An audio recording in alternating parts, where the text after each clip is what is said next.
What's up, everybody? Michael Johnson here with the Business Choreography Podcast, and I'm excited you joined me today because today we have a very special guest, Whitney Hahn. Whitney is a really cool cat. I can't wait to share with you. Whitney is a seasoned business guide with over 2 decades of leadership. Whitney's approach is straightforward, just the right tools and training to enhance your project profitability. She believes in tackling the myth of work-life balance and advocating for a more integrated whole life impact. Guys, we're so lucky to have her here today and to be able to share her wisdom. Oh my gosh, I can't wait for you to meet her. Let's cue the intro and we'll jump right in. Listen, there's a lot to learn when growing and scaling your business. That's why we created the Business Choreography Podcast, where we talk about choreographing your marketing, operations, and sales into dynamic systems that increase your revenue and your impact. We'll explore solid business principles and discuss all things that make businesses dance to success with clarity. We'll help you figure out where the holes are in your business and what you can do to fix them. Think of us as your official business choreographers, aka your insider growth strategists. Remember, your choreography matters. Welcome to the Business Choreography Podcast.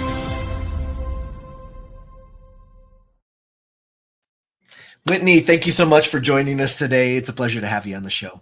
Happy to sashay on over, Michael. That was a dance reference just for you. I love it. I appreciate it. Yeah. It comes from all your dance awards in the background there. That's not what they're for. No one would award my dance moves. It's sweet dance moves to me, but that's okay. I'll leave that to you and Lexi. Oh, that's awesome. I appreciate it. Well, I'm excited to have you on the show. You have got an incredible framework that you are going to share with us today and teach us about and share some incredible knowledge that you've acquired through your journey.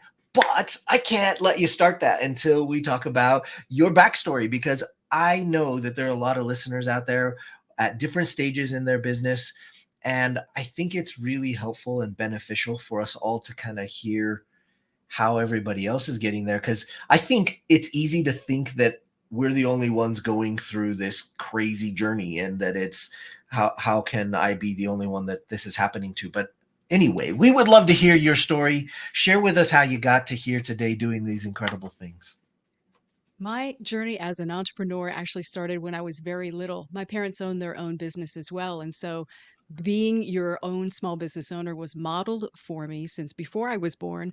And when I was very small, I would have small parts in the business, like I would give pony rides, or I would sell balloons, or I would help my mom in the admissions area of the attraction that they own.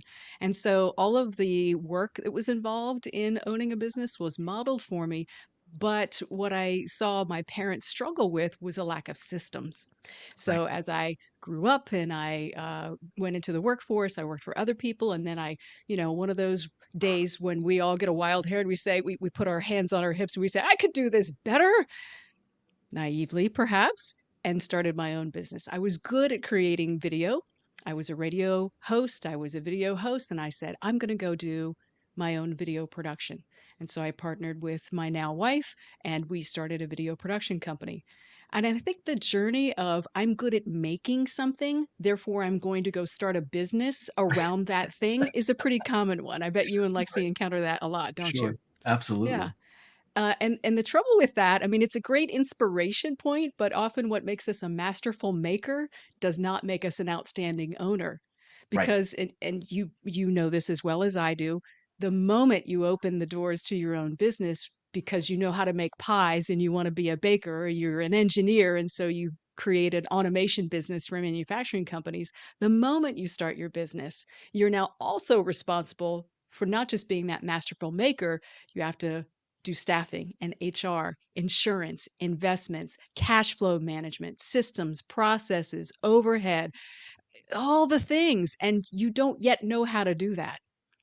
So very, very quickly, so many small businesses struggle with that. And I was certainly one of them. I made so many mistakes, Michael. I would be embarrassed to tell you all of them. And we certainly don't have time to list all of them on your podcast today. But I know I'm not alone in this. As you mentioned, we all come to it from different aspects, but we so frequently struggle with the same number of things. And it's that struggle that accounts for 65% or so, 2 out of 3 small businesses going dark within 10 years of opening. Right. And it doesn't have to be that way. So the framework that you're going to allow me to pull the curtain back on a little bit today, my hope is that it helps people understand how to grow their business while outgrowing their busyness and avoiding a lot of that overwhelm that just depletes our life Mm. instead of supporting our life. That's that Right. whole life impact that I want for everybody who is bold enough to start a business. Sure. Well, or crazy enough, I guess is is Two the things can be true, my friend. that's true. That is true. Well, that's great. I mean, that's a great intro, and I am so excited to hear about the framework and be able to share it with everybody.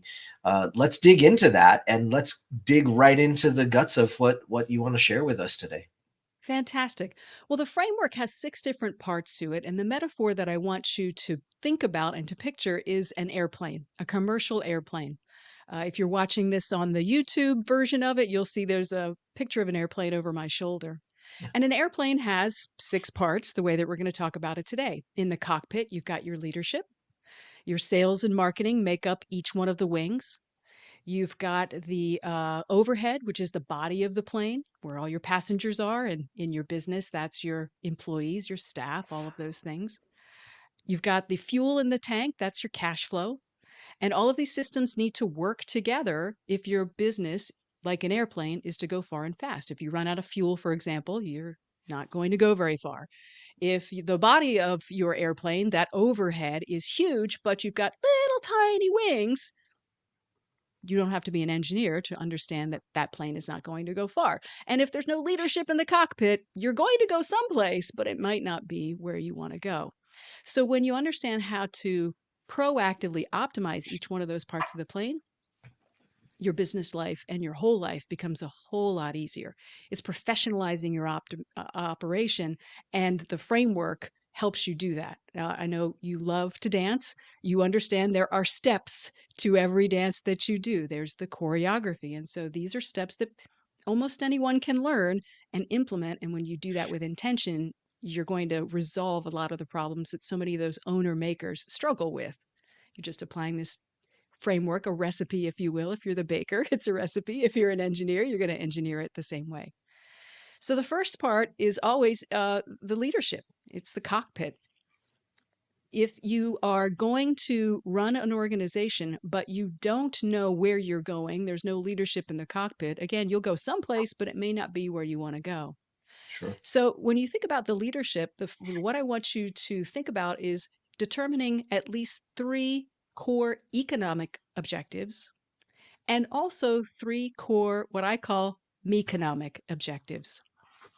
Again, I'm not somebody who subscribes to an endless hustle culture of 80 hours a week. It's just not sustainable. It's not the business that I wanted to build. And yet, many times, and in my early days, I made these mistakes as well. Many times, small business owners will build a business because of all the pressure that we get, some somewhat romanticized notion of entrepreneurship that is out there in the United States, at least. And it's this endless hustle culture. And we find that we're missing core events in our families' lives. Our health might be suffering. Our relationships might be suffering. We're not contributing to our communities. Those are not those are meconomic objectives that our economic objectives can be in conflict with. So I want you to think about both of those side by side. What's driving your business financially? Because it is a business and you want it to be economically sound. Otherwise, it becomes a very expensive hobby very quickly. I also want you to think about your meconomic objectives. Last year, for example, my meconomic objectives included taking a lifelong dream vacation to Fiji with my spouse, which we did. And then later that year, that same year, I took a cruise with my parents who are in their early 80s and are still able to travel. And so, if not now, when? They said, we want to go to Canada and to New England. And Whitney, you need to take us. And I said, you betcha.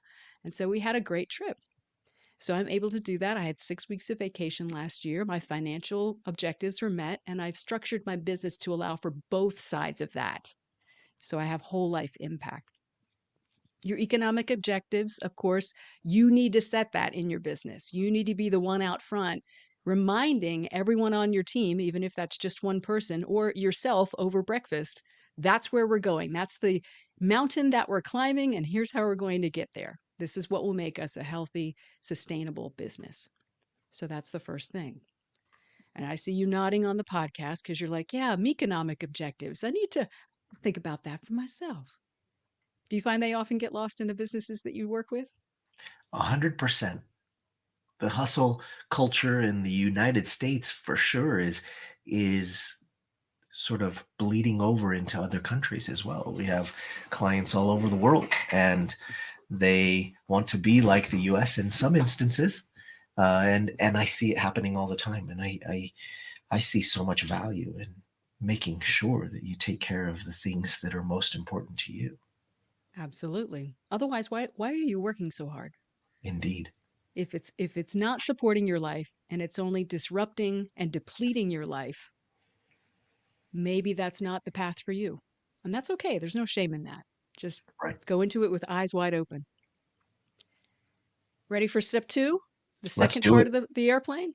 The Yeah. second part of the airplane is going to take us to one of those wings because that's where an airplane gets its lift. You have little tiny wings, you can't get much altitude.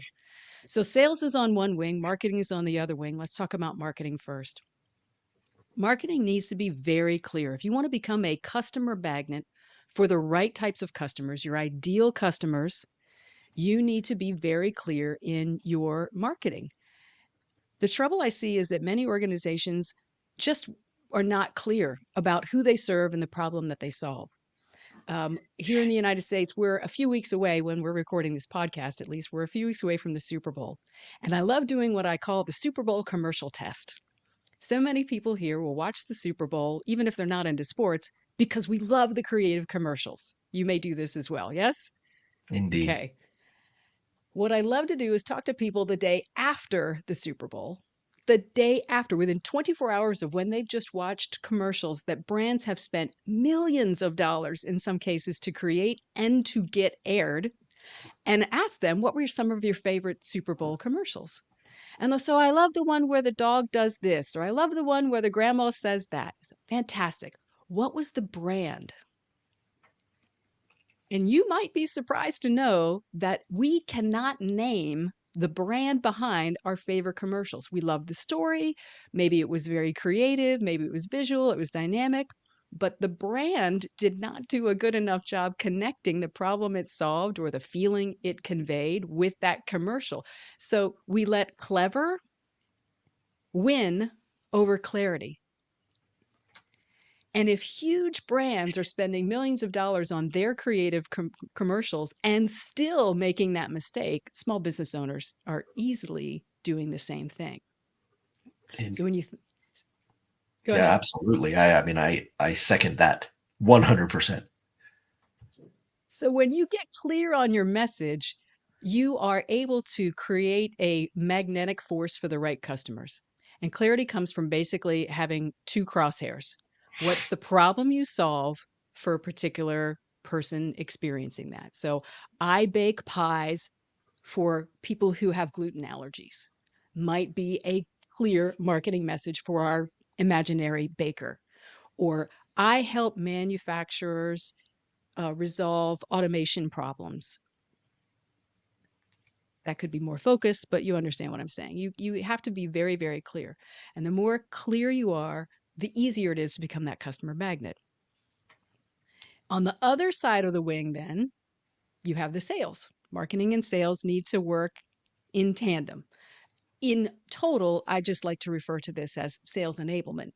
Because if you are able to be visible and create a good rapport with a right fit client or prospect, then you want to be able to close the sale. The salespeople sometimes struggle to do this because of a few things. First of all, they don't remind the customer of the problem they're having and are clear about how they're able to help solve it. And second of all, sometimes, and this is going to sound silly, but they fail to ask for the sale. There's no clear call to action.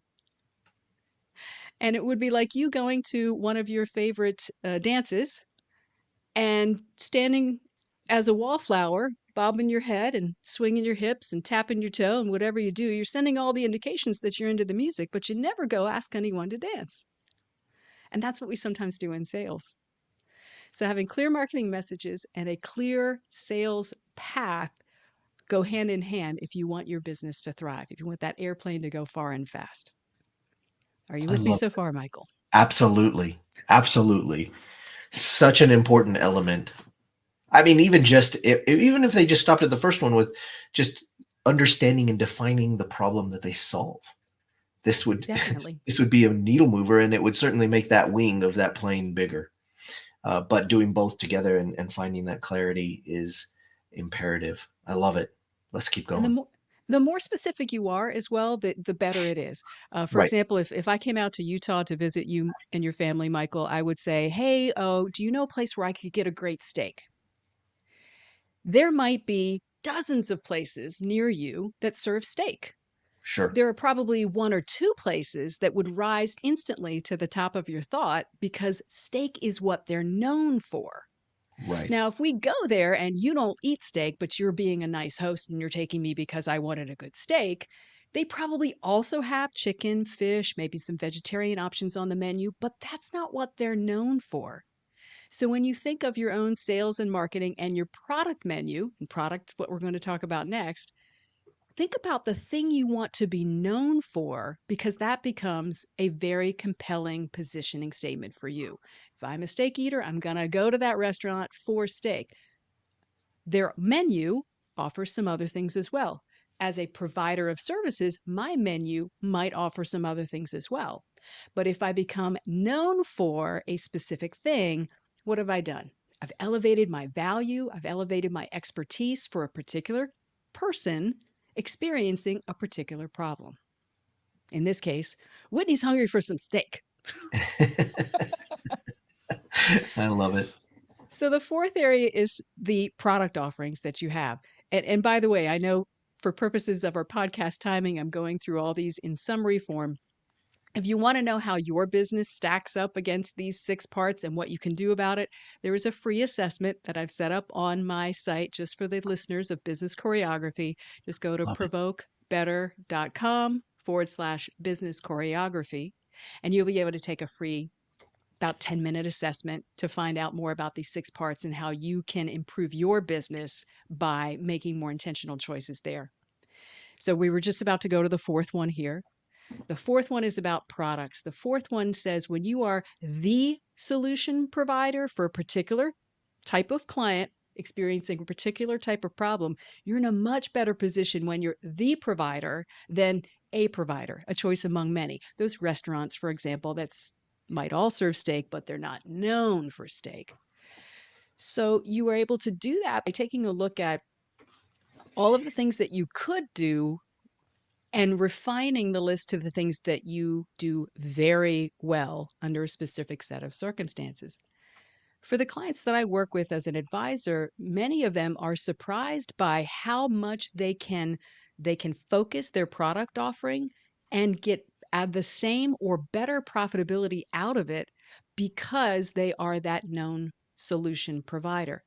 An example, let me give you an example. Working with a small video production agency in Virginia, there are about 5 people on the team, and they're doing what many small business owners do. They take pretty much any project that comes along. Can I point a camera at it and make a video at it? Yes, I can. Then I will be your vendor. I will be the person that does that.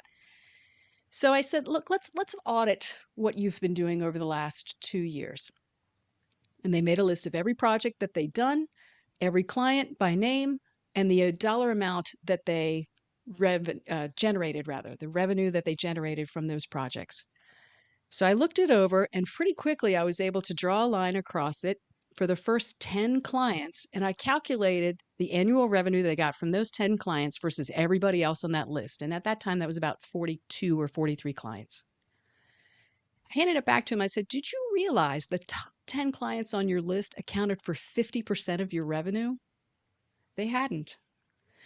I said, what would your business look like? How would your processes improve? How would your stress levels reduce? How would your profitability increase if you just twinned your top 10 clients and had 20 clients all doing a similar type of work next year instead of 42 clients that you had to try to manage?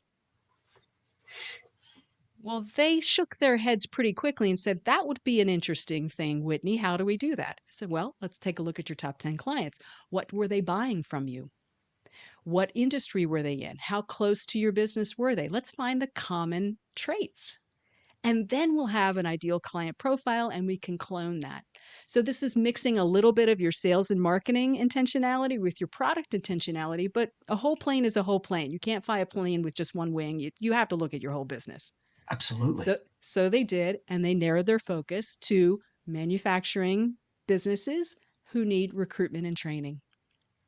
Over the next year, Michael, they've doubled their profitability by focusing what they do and being known for a specific thing. So the recommendation in this part of the airplane is do a product audit. Take a look at your clients, figure out the best thing that you can do for a particular problem they're having at a particular time in their life cycle, and then systemize how you deliver that. That's going to be your best route to profitability. And you're becoming an expert in solving that problem while you're doing that. That's great. Fifth up on the list, that's the overhead, the big body of the airplane. Expenses, expenses, expenses. This is another part where makers who are masterful at making the pie forget about the insurance and the taxes and all of the marketing expenses. What do you mean I have to pay $10,000 for a website? Honey, that's a good price. Go get it. Whatever it is. So managing your overhead is really important. And for many, many businesses, the biggest overhead expense is, you tell me, I know you know the answer. People. Yes, your labor force. Over the last few years, post-pandemic, we've seen labor forces change dramatically. We have remote workforces. In my area, at least, maybe it's the same where you are. A lot of the employers are struggling to find great talent, and they're all in like these bidding wars based on hourly wage or signing bonus or something like that. And that is an immediate fix, but not a long-term fix, because as soon as someone across town offers another 50 cents an hour, guess what? That person that you've tried to work with and been starting to train, they're going to jump ship and they're going to go someplace else. So having a way that you can recruit like a marketer, bring these folks up to speed really quickly with strong SOPs, a 90-day success plan, a way that they know how they're doing, these are all critical.